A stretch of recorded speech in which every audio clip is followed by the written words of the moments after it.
A Christmas truce, like the one in 1914, had been seen in many other wars.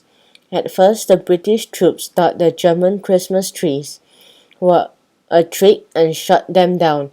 The Germans put them back up and the British stopped firing. There were many reports of football matches between the enemies. Some were organized and others were just friendly kickabouts with 100 men joining in. Some truces went on until New Year's Day, but most ended after Boxing Day.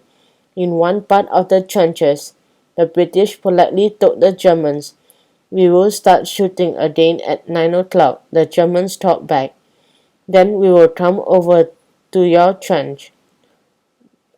To your trenches, we will be safer." Many of the men found it hard to start fighting again. When their officers gave the order to shoot, the soldiers replied, "We can't, they are good fellows and we can't." The officers replied, "If you don't start firing, then we will, and it won't be at the Germans."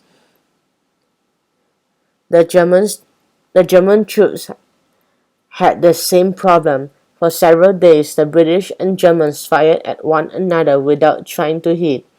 A soldier wrote, "We spent that day and the next wasting ammunition in trying to shoot the stars from the sky."